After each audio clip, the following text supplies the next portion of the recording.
Today we honor St. Augustine, one of the great saints of the Catholic tradition, one of the great theologians of Christianity. Rather than tell you the story of his life, what I'd like to do today is read a selection from his own spiritual autobiography, his Confessions. And this is at the moment when he felt inspired to give up his previously wild life and to become a Christian.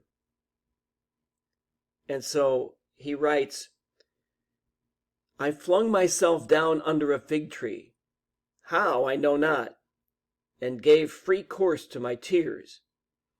The streams of my eyes gushed out an acceptable sacrifice to you. And, not indeed in these words, but to this effect, I cried to you, 'And you, O Lord, how long? How long, O Lord, will you be angry forever? Oh, remember not against us our former iniquities.' For I felt that I was still enthralled by them. I sent up these sorrowful cries, 'How long? How long? Tomorrow and tomorrow? Why not now? Why not this very hour make an end to my uncleanness?' I was saying these things and weeping in the most bitter contrition of my heart, when suddenly I heard the voice of a boy or a girl, I know not which, coming from the neighboring house, chanting over and over again, 'Pick it up, read it.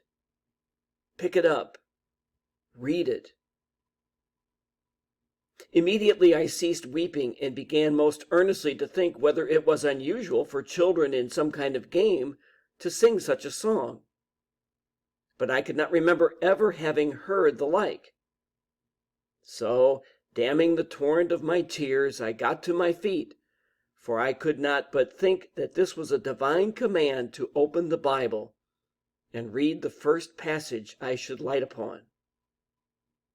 For I had heard how Anthony, accidentally coming into church while the gospel was being read, received the admonition as if what was read had been addressed to him. 'Go and sell what you have and give it to the poor, and you shall have treasure in heaven. And come and follow me.'